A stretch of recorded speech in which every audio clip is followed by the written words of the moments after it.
Madwood, what's happening, baby? What's happening, YouTube? How's everybody doing this evening?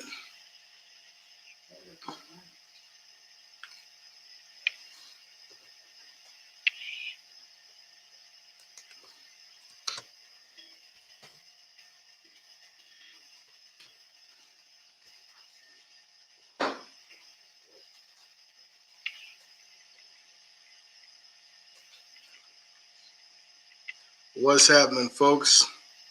What's going on? What's going on? What's going on?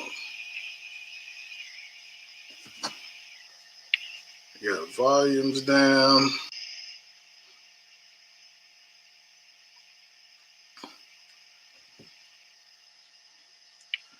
Where they at, Mr. Bean? What's happening? Lawrence, how you doing, buddy? Gordon out of Tulsa, Oklahoma. Man, I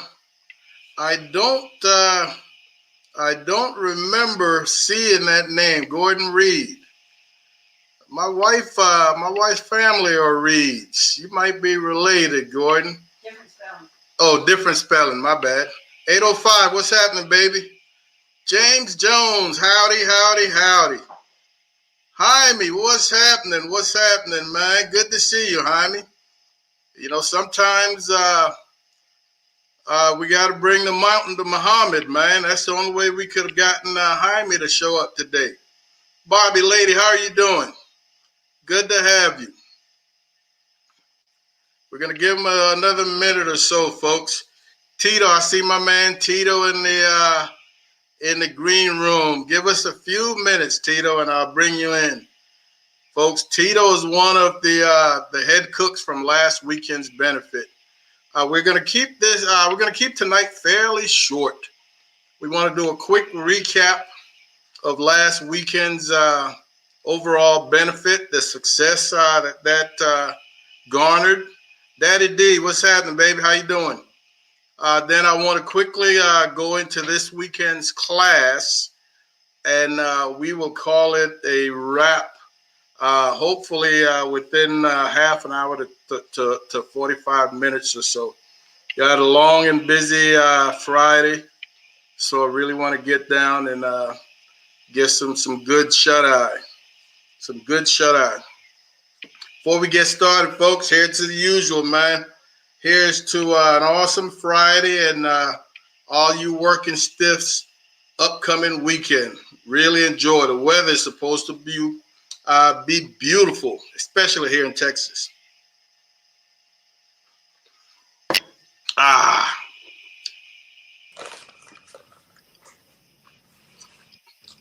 Folks, we've got a newcomer tonight to the stream, man. We haven't had my man Tito on.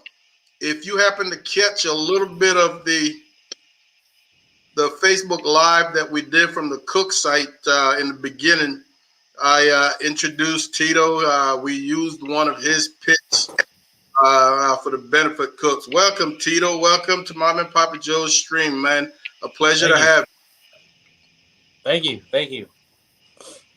Tito, tell the folks a little bit about yourself, man, before I go into what I know about you. Okay. Man, just, have a full-time job and got a couple of hobbies, working on hot rods, building them, and barbecuing, man. Sweet. I met Tito many, many years ago when he used to compete on a regular basis. And over the years, life sometimes gets in the way, and we don't all get to do all the competitions we'd like to. But I hadn't seen him in a little bit, man, and it was a pleasure to have the opportunity to work with him over the past weekend. And what an awesome weekend it was. I'm glad it brought a lot of the fellas together, even though we hate the occasion. The fact that we were able to sit down, man, really brought back some awesome memories, Tito. So that was an absolute pleasure. And for those of you who don't remember, we did a benefit for Tim Hartl. We had him on the show last Thursday. Tim is a young man, a barbecue competition cook. who is currently in the midst of stage 4 colon cancer. He really, I think, enjoyed the weekend. The benefit was a success, but being around folks, being around friends and family, I think he really, really had a good time. Let's start with the cook, man. Hey, Lawrence, how you doing, buddy? Thank you for stopping in as usual, Lawrence. Darnell, what's happening, baby? Mr. Fuentes, good to have you guys. So, Tito, tell us a little bit. Both of the pits were pits and spits, fairly similar style vaults, man. Tell us a little bit about your vault that you brought out. Yeah, they were actually as a pit makers. Pit making, my bad. Pit makers. Man, it's a funny story. A couple years ago, I met Jaime on the cook-off circuit, and he had a vault on a trailer. And back then, I just had a regular old stick burner, on a trailer, and shared it with a friend of mine. And then, saw him cook on it, and then he ran into a trailer, just the trailer, and he asked me, hey man, can you? I know you mess around with the welder and stuff. Can you weld this pit on my trailer? And I was like, sure, man. I'll give it a shot. And so we finished it up, and he says, well, what do I owe you? I said, man, I really don't charge friends. I said, let me borrow the pit. And I had to cook for a family reunion, so I borrowed it, and he told me, he says, man, you can set it, put them on there, and go to sleep. Well, me being a nervous cook, man, cooking 7 briskets that night, I stayed up all night with it, and I didn't have to touch it one time. I didn't. And when I cooked on that thing, man, I was sold. So I had to get me one. Yeah. I'm telling you, I was absolutely impressed with the way that they cooked. In the past, I have seen a few years ago when I used to allow students to bring their pits to the class. We've cooked on them, but I have never been so paying the kind of attention I paid as I did last weekend. So I really, really got to enjoy, man, the how steady those pits ran, how fuel efficient they were. Folks, we had 16 briskets, and we put 8 on each of the pits. We brought back an old rub that I had not used or seen in 3-4 years. Tito and I are aware of there's a rub out there called Lucky Dogs, and these gentlemen used to compete, and their team name is Lucky Dogs. So they created a rub after themselves, and that rub won a big time top 3 call at the American Royale in brisket. Lucky Dog brisket rub. So an awesome rub. So it was good to see it again. We put that on those 16 briskets, man. We had those briskets all trimmed down to approximately the same size. So man, we were set up for success to start. 8 briskets on each pit. What time did they go on again, Tito? Man, if I remember correctly, they went on around, I want to say it was 7:30, 8 o'clock, somewhere around there. Yeah, someplace in the middle. I think 7:30.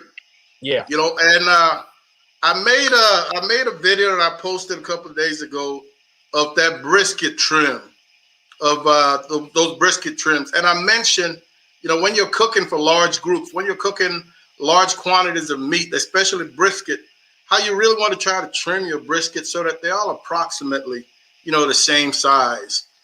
Thickness is always going to differ from brisket to brisket, but the overall shape and the overall length, yeah, you can sort of trim to so that they're approximately the same size, in the hopes that you're able to get the majority of those briskets to come off the pit at the same time. And man, like I said, the fuel efficiency, the little attention that those pits required was just so impressive. What did you start them with?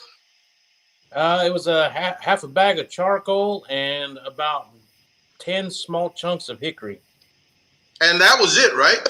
That was it. I don't think we had to add anything for the next for that 7.5, 8 hour cook.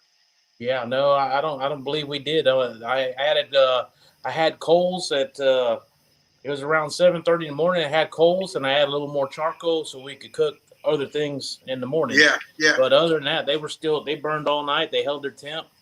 They did what we asked them to do, and it was an awesome time. It was. Folks, man, I could see myself cooking on one of those pit maker vaults. They were absolutely impressive. So if we put those briskets on at 7:30, man, they all got wrapped right around, I want to say 11ish, maybe 11:30, but someplace in that neighborhood. And again, all these briskets, because we temped every last one of them before wrapping, and they were all between 165 and 170. And the majority of them were closer to 170, which for me, man, I love to be wrapping as close to that 170 as possible. Color was great. We didn't have to do a whole lot of rotating.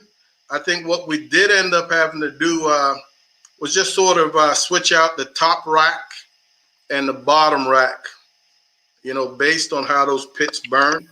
But that was way too easy.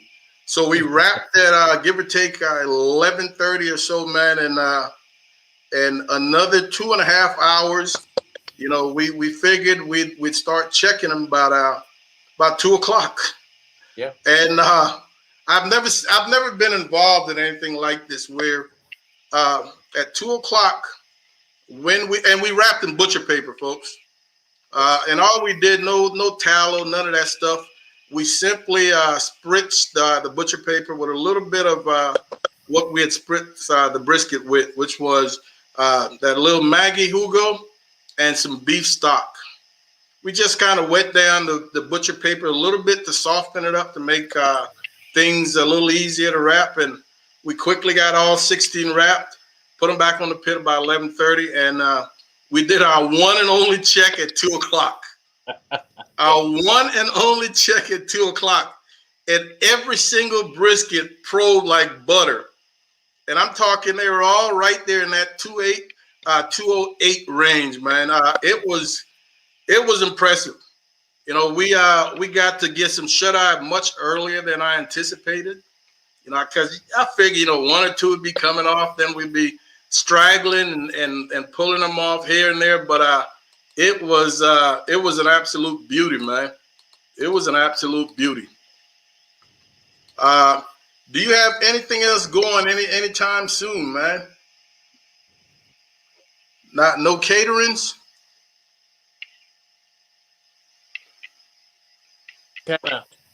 No? Lost you there for a minute. Okay. But yeah, nothing right now. I just getting ready.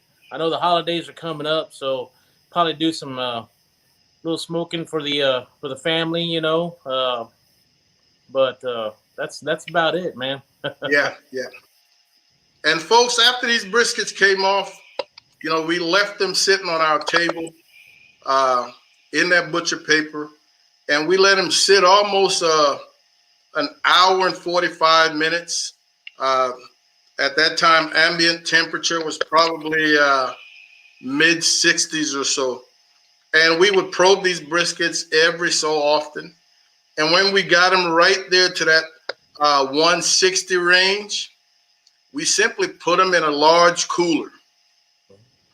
We put them in a large cooler and closed that cooler, man. And those briskets were still nice and warm for serving at 11 o'clock the following morning. So we coolered those briskets right around give or take 4 o'clock or so, 3:30 to 4 o'clock, and they just stayed in that cooler the rest of the time. So very, very, very effective method of holding large quantities of brisket. They each they keep each other warm. Yeah, which I think is a great deal. Yeah. So you got up and you cranked the pits up at what time? 7:30 in the morning. All right, and all we had to do was some sausages. Yeah, all we had to do was some sausages, folks. So Again, those pit makers took care of those sausages, and 6 large aluminum foil pans of beans. Delicious beans. Yeah, delicious beans. Mama put her foot in those beans. Yeah. And they worked. They worked. We were ready for service, give or take, right around that 11 o'clock, man. And I initially you were supposed to be doing the slicing. Yeah. But as you got caught up with sausages, and the people started lining up, yes, I just jumped in there and started pulling briskets out and started slicing. And for the first time, I am just so on point when I'm slicing with my electric knife. But I know when people go to restaurants and they're buying these briskets, they're buying these sliced brisket. They love to see that pit master or that person up front, slicing briskets. So I was like, man, let me see what I can do. I had just ordered. That was the first time I used that knife. A Dexter something that I saw online, serrated, but fresh out the package, man, and that thing sliced like nobody's business. And again, some beautifully cooked briskets really made that knife really look good. And it was just awesome. It was just awesome to hear the people, as they stood there and they watched their briskets being sliced, the oohs and the ahs, and how that looked. Man, I almost felt like I was Ernest Cervantes standing behind the counter at Burnt Bean, slicing up briskets. Yeah.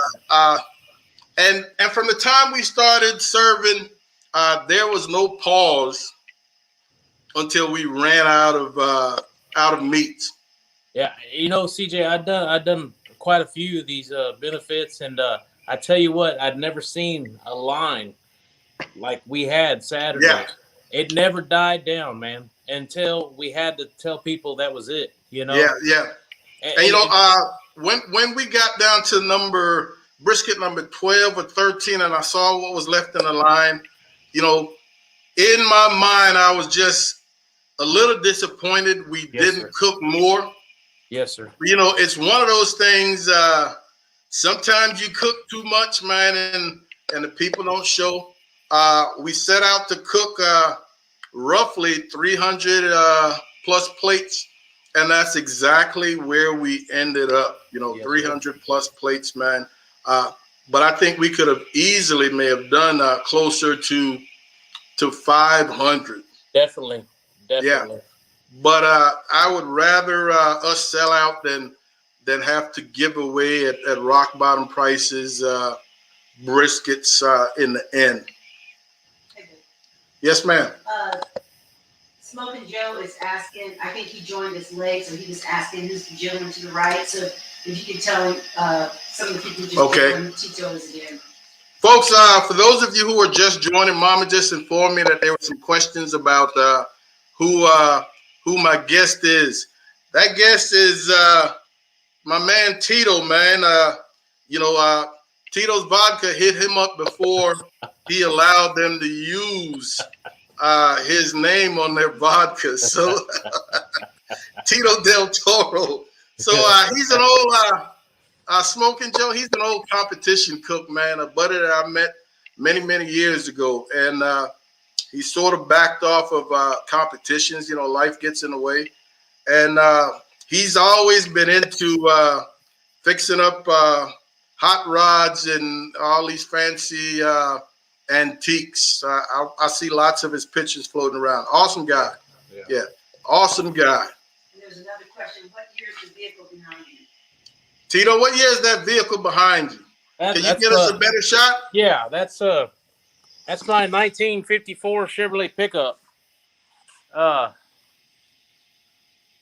That's actually that's why I kind of slowed the cooking down, is because I was building this thing. Okay. Yeah, it took me a little over 11 years. Little over 11 years to build that. So,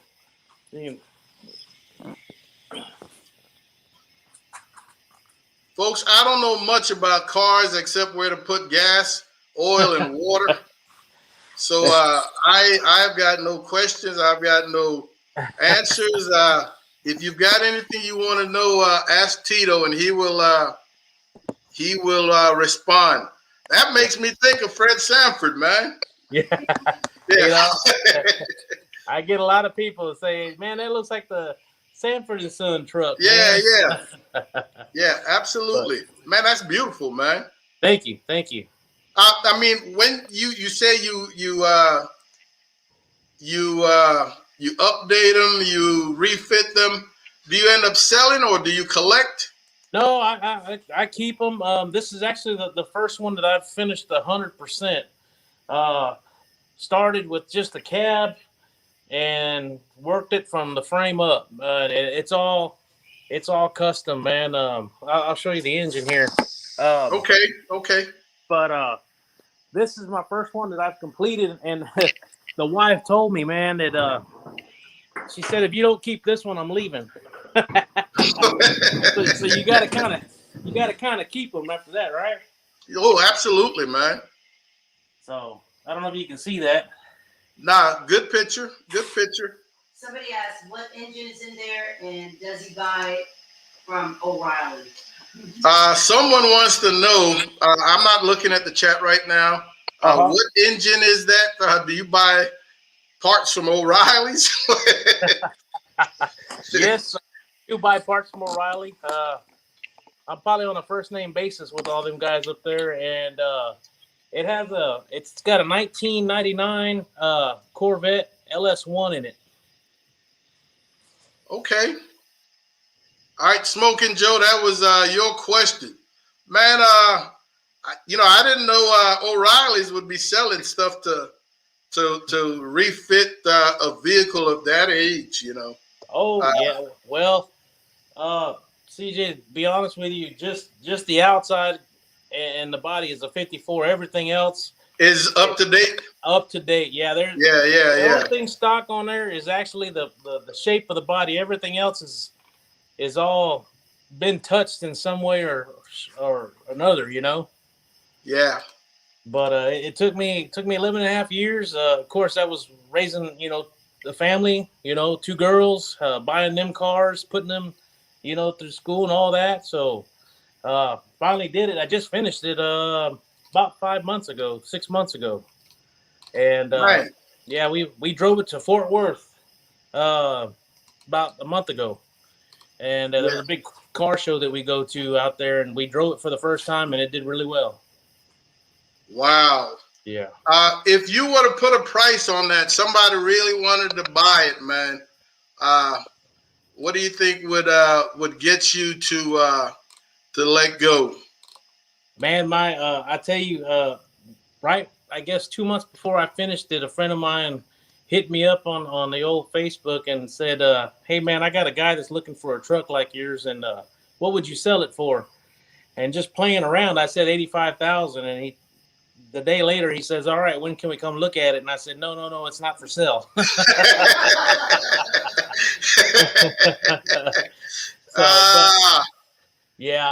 Man, I tell you, my let it go price would probably be, about 100,000.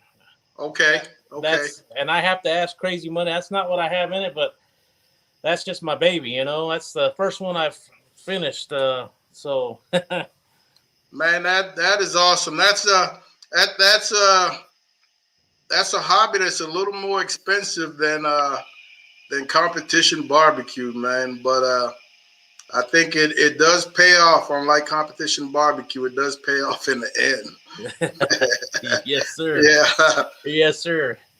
Man, we've got some Pitmaker fans in the chat, man. Okay. And I'm going back. I'm going back now and trying to find the Pitmaker questions. They were asking about your sweet spot, sweet temperature, and from what you told me last weekend, man, that it's pretty much wherever you want to cook. Wherever however fast you want them done, and everybody always says, "Oh man, you cook them too fast, they're going to be tough. Um, I can say I have never had a tough brisket out of a pit maker, man. Never. Yeah, yeah. You know, I think the fastest I've cooked one is probably 6.5 hours. It was about 12 pounds, and it was fall apart, man. Yeah, yeah. Apart. And we cook those briskets at 275, and those pits really, man, did not budge whatsoever. You know, when you're talking about lump and whatnot, as it burns, it might want to burn unevenly. And you know, if you see you're losing a few degrees, it's just a simple matter of opening that firebox door, kind of shaking and readjusting your fuel, and it's right back where you want it. Yeah, it is right back where you want it. Oh yeah. Mr. Ayers said that he held his 6 briskets and 5 pork butts, similar to the way we did over the weekend. Okay. And again, folks, that is an awesome way of holding large quantities of meat. You just got to be careful that you allow them to cool down big time. You know, you don't want to pull them right off of the pit and then pile them in a cooler on top of each other, because that is a recipe for disaster. They will continue to cook for hours in their own heat. Yeah. So like I said, man, we got these down to right around 160, and we probed every last one of them before we put them in there. And I after the fact, I really thought about probing. I should have probed them when we started slicing, just to see where they were. But man, they were still nice and warm. Yeah, yes, they were still nice and warm. Yeah, and we're talking, 4 o'clock till about 11. So we're talking almost 7 solid hours in that cooler, and it really worked. Yeah. Somebody's asking what kind of wood was used. Again, somebody wanted to know what kind of wood was used.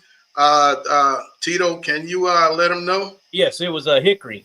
Okay. Hickory chunks. Yes. And Mr. Ayers had another question again. Do you find a sweet spot temp on your pit maker? We kind of responded to that one already. Yes, but I have to say that this pit, it'll cook anywhere, but I know it'll hold its heat, and it at 250, it's like cruise control, man. At 250, 275, you let it go, and man, that thing cruises all night long. I mean, you saw that Saturday night, Friday night, you saw that. And in fact, when we finished cooking the sausage the next day, I had it up to 300 because I was trying to rush that sausage. And I brought them home and kind of cleaned the outside of both of them, and walked out there about 8:30 in the evening, and they were still holding 225 temp inside.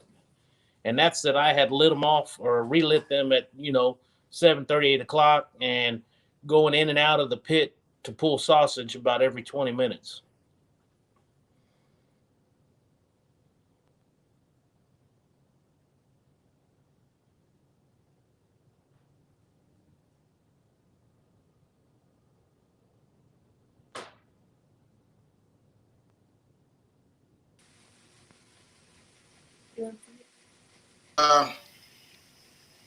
Is back. Andre was one of the 5 cooks that were out there, and ultimately we were going to take we're going to take turns, take breaks, crash out if we had to. But man, things just finished so on time that we really didn't have to worry about that. What's happening, Dre? Hey, what's going on, fellas? Sorry, let me try to get this straight. Yeah, always seems to have that problem every time you come up, man. Always something. What's up, Tito? What's up, man? Chillin. Man, all right. Let me see if I've missed anything. Darnell wanted me to take a breath. I know, D. I get long-winded sometimes, man. Appreciate that. What's up, Rick? My man, Daniel Zavala's Tex-Mex. Good to have you, TPC, Millennial. Man, Millennial and I, we need to sit down and really talk so I can find out more about this gentleman. I've gone and researched and can't even find him anywhere. I think he shows up on our channel, but for the most part, I think he's in witness protection. Yeah, he's in witness protection. Dre, tell us about that chupacabra sausage, bro. Oh, man. Tell us about that chupacabra sausage. That sausage was on point. What's that all about? Well, man, that's alternate as finest. I mean, for this event, it wasn't prepackaged. Like I had talked to you that Wednesday, or Thursday, and I told you I called him and he said he was making it that night. So that's why when I got off of work on Friday, I went up and got it. It wasn't linked. It was just we had 3 things of 25 pounds of sausage each. Yeah. So it was made fresh that night. I brought it, we put it on ice, and Tito again. I mean, I just got here, but he maintained the sausage. Even though it wasn't ready when we first started because we had about 15-minute delay. Yeah. But after that got rolling, I mean, that was it. So the sausage was. I mean, the brisket was amazing, of course. Yeah. With you being at the helm of that, but the sausage was a whole different thing in itself. So now I think the people that is that sausage sold in the market? Yes, it's actually sold. There was 50 pounds of regular, and then there was 25 pounds of spicy sausage, and that is sold and prepackaged up in Bandera at the Chupacabra, Two Gringos Chupacabra Meat Market in Bandera, Texas. Folks, and this wasn't any skimpy sausage. I'm talking that sausage had girth. Yeah, that sausage had girth. I mean, it was impressive. Yeah, it was impressive. And like Dre said, it came in 50-pound. I don't know if I want to call them coils, tubes, whatnot. And what we ended up doing was pretty much twirling it around on the grate in almost like 25-pound coils, like a cinnamon roll, like a pinwheel. Yeah, like a pinwheel. There you go. So Dre would be at the pit. Here we go. And I kind of fed you the sausage out of the box and you just pinwheeling, dude. I mean, it was pretty much poetry in motion, man. The way it's almost like we practice all that good stuff, bro. Yeah. Organized chaos. Yeah, organized chaos. Yeah, you can say that. Don't put my name in. Don't put chaos with wherever with the sausage. It's good. It's good. Yeah. Who? Yeah. Sleeper says he rolls with a 69 Chevelle. Tito, you know anything about that? Nice cars. Very nice cars. All right. Yeah. I love the Chevelle body style. Yeah, man, I know nothing. Yeah. 64 all the way to 72. Yeah. All right. Gabriel says, damn nice truck. My man Daniel said, she's a beauty. Mo Stack and Grill. How you doing, buddy? Welcome aboard, man. Good to see you. Stupid Bear's wife, Brenda, was out there. Her arm is still sore from serving 340 trays with sides. Yeah, with that being said, I think I don't know if everybody gave her because she came in and relieved me. I don't know what y'all said about it. Like even Beans, I'll keep it G-rated. Bean came out and helped. Yeah. So or whatever. I mean, he had to step off the line to eat a couple times. But yeah, you won't see Bean at dark. I think Bean is part vampire. Yeah. No, vampires come out at night. Yeah. So Brenda kept Tom in check, and you kept Bean in check, and so I was just able to run free. Yeah.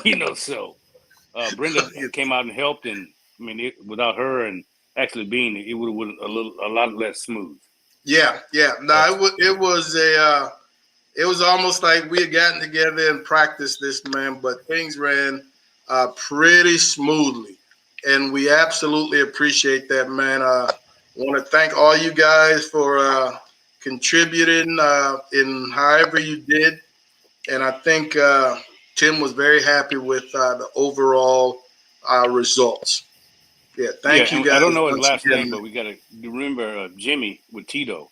Yeah, because there was 2 people on the sausage. Jimmy. The one who yeah. All right. You know, man. Once I got the slicing, dude, I went into. You would head down. You would head down, and you went forward. Yeah. I got into those briskets, and that was all I could see.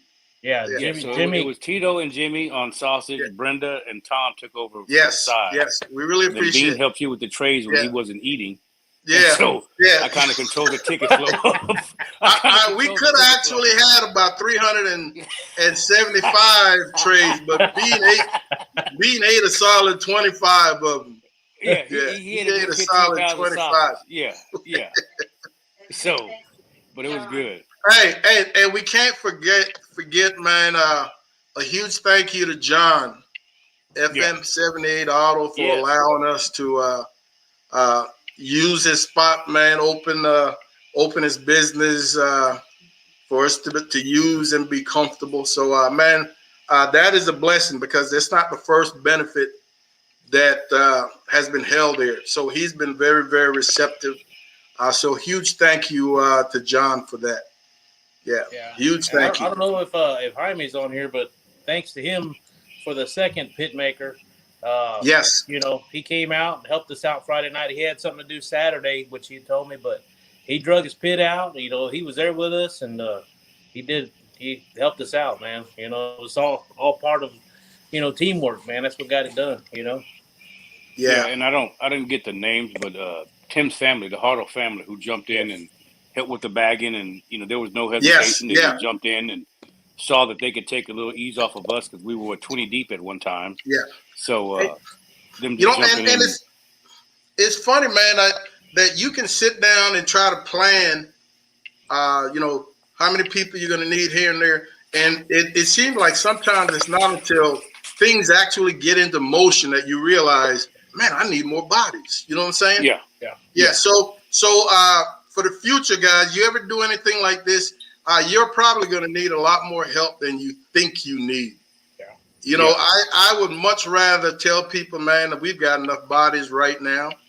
If you want to wait a little bit and break somebody out, but I will never turn down volunteers for any of these type events. They are absolutely necessary. There are just so many moving pieces that the more people you have, the better. Definitely. Yeah, I mean, I think with that one, we got lucky that it sold out so fast, because I don't know how long we would have been able to maintain that flow of people that came through. I mean, and I do it every day, all day at work, but lucky it was a kind of a tag team kind of thing, because it'll wear you down, even though you don't. Yeah. Maybe not doing it. Yeah. Yeah. So I came straight home and take my nap. So it was good. Tito, do you have? Does your car club have a name? 805 is asking. Oh no, I'm not in a car club. Just hang out with a bunch of friends. Man, a couple of guys I went to high school with, and a friend of mine that I kind of grew up with here where I live. He's got a big hot rod shop out in New Braunfels, and just through him met a lot of people, and man, they call, need help. I call, need help. We got each other's back, and Friday night, Thursday night, we're calling each other, hey man, let's go to the hot rod hangout or something, so yeah. But our biggest thing is just having fun, man. That's it. No car club though. Yeah. All right, Nolans fan for life. You know what? I can actually see a little bit of Frankie in this damn guy right here. Oh, really? A little joy and pain? Yeah, a little joy and pain. Right? Yeah, a little joy and pain, man. I can see it. All right, he's my son. Like a little Clarence Joseph, yeah, so I'm good. He's my son, and his beard is finally coming in. Yeah, leave it alone. Yeah, I just got me a beard kit the other day, so it's getting a little glossy. So it's all good. Yeah. It does look a little fluffier than usual. Yeah, it's fluffy. Yeah. Yeah, it does look a little fluffier than usual, man. Yeah, I comb it out, So did you blow dry it? No, it's my detangler. It's my detangler. It's all good. It's all good. Jaime, we will definitely keep you in mind, man, if we ever need the help again. And, I tell people all the time, and I said I really love when I can assist in benefits. If you ever need some assistance, man, you give me a heads up. I have no problem coming out. I'm a horse. I don't mind working. There will be some. You know how that is. I gotta have some structure. Yeah. I gotta have some structure, but we'll get things done. Yeah, there's got to be some structure, but we're gonna get things done. That's the military in me. Daniel wants you to take off the hat, Dre. Why? I mean, it's still growing. It's growing. It's up there. It's up there. I ain't totally a milk dud yet. It's there. Put it back on. Yeah. We're good. We're good. Don't do that again. Yeah. Not bad. Darnell is asking, do you have to modify the pit makers in any way? No, I haven't had to do any type of modification to mine. I know Jaime cooks a lot more on his than I do. I've only had mine for about 6 years now, I guess. But I remember Jaime was telling me how long he's had his, but I know he cooks a lot on it, Kelly. And he just told me he started to burn the bottom of his tray out where the fuel goes. And man, I don't know how many cooks, but I know he's had it for at least 10 years, I want to say. Yeah. And so, I mean, as long as you keep them clean, do your maintenance on them like you're supposed to. And man, I hadn't had to do anything, And that's pretty much any pit, man. You get those used ashes out of there. You definitely don't want any moisture mixing in with those ashes in your firebox for any extended period. So as soon as the cook is over, man, my firebox is being swept out and cleaned because moisture and ashes are a recipe for rust. Yes. For rest. So clean as quickly as possible. Jaime said it's coming on 10 years. Now, but we absolutely appreciate it. Folks, we're almost at that 45-minute mark, man. And again, I wasn't planning on being on here too long, so I want to thank you guys for hanging out. I just quickly want to touch on the class, man. We pretty much closed registration for the class, and then it's quite a large class. Last class of the year. Once again, we'll be in New Braunfels starting tomorrow evening. We have got some awesome, man. We've actually got somebody that's flying out from California. Oh, cool. Riverside, California. And I've had a few other out-of-staters, but they're usually pretty close, driving distance. Louisiana, Arkansas, etc. But we've got somebody coming from California, man, flying. So really, really excited. Definitely need to be in my A game if you're going to fly in. So we start tomorrow at 6 o'clock. Eddie Medrano at the Barbecue Depot is going to be cooking up some awesome street tacos to feed that large group. Then we'll come back Saturday morning and more tacos for breakfast, and we will get the cook on the way. I've been asking, we don't have anything scheduled specifically for the new year just yet, but we usually put out a Christmas type gift, private classes.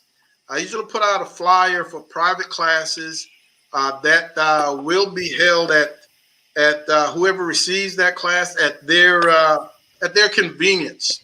It can be next year, it can be tomorrow. So if a husband or wife, man or woman, buys the class as a Christmas present for their significant other, that private class will be held at any point that's convenient for those two. So that is definitely an offer that will be on the table shortly. But we do not have any concrete schedules for next year just yet. Guys and gals, it has been an absolute pleasure over the years, man, with these classes. We've put a lot of great students out there that are still out there doing lots of great things. And we don't know how long they're going to continue. We don't know how long they're going to continue, man.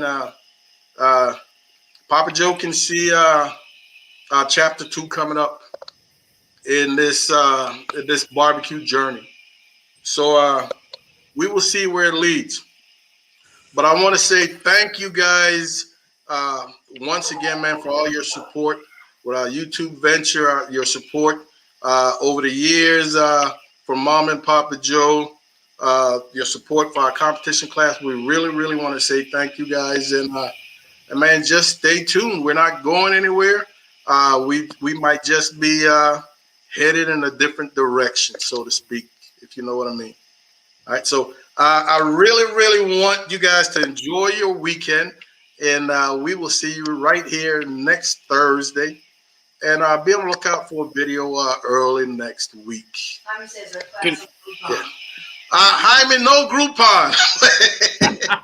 No, yeah, no Groupon. Bobby, the class is an absolute fun time, man.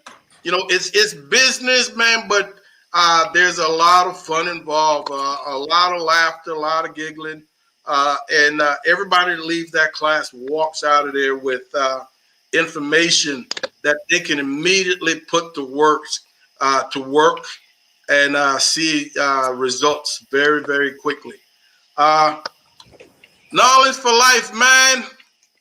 You know, we have tried 3 times over the years. I hear a lot from cooks in the Houston area. Man, when are you going to bring the class to Houston? When are you going to bring the class to Houston? Well, we've tried to bring it to the Houston area 3 times, and with very little interest. And I don't understand why, because the Houston cooks are always asking. We've tried twice at the barbecue store in Hempstead. You know, and again, we ended up canceling. Well, one was due to COVID, but the second one, a little earlier this year, maybe 5 months ago, we canceled because of lack of interest. You know, so we don't know. But stay tuned, folks. We will let you know what's going on, man. Once again, I want you guys to take care of yourselves, take care of each other, be safe. And Andre, be nice to everyone, including myself. What I will say in regards to your class, it was one of the best days and worst days because I met you and Bean in your class, and Tim Hartl. But not only from that class that I don't think that I gave. It didn't only benefit me in the barbecue world. It's actually helped me open 5 restaurants and be, real critical and on time with goals and stuff as far as my own business. Yeah. So it's kind of like you get more out of it than you think because you apply that to other things. I applied more of your class to my restaurant ownership and general managership than I did to barbecue. Yeah. So I'll never give you kudos like that again. Yeah. But well, dude, I'm just enjoying it, baby. I'm enjoying it. I feel the love. Don't message me. Don't message me after we get off air. Feeling it. Just leave me alone. I'm not answering any messages. So I'll just say that, as far as it's not just a barbecue class, it's something you can apply to whatever you apply to, just like being a Judson Rocket, my man. So I'll say that, but I can't say what I really want to say because I don't want to get banned, but you go ahead. You take it. I'm take gonna it as take you want one to of take them it. classes. I'm gonna take one of them classes. I am. I'm gonna get in there. That would just be too much fun, man. Yeah, that Don't would turn be into just a bean. too much fun. Yeah. We'll make it happen. We'll make it happen. Oh yeah. So, folks, definitely. once again, man, y'all have a great Friday and enjoy your upcoming weekend. Yep. All right, and I'll talk to you guys later. Holla at me. All right, man. Take care. Peace.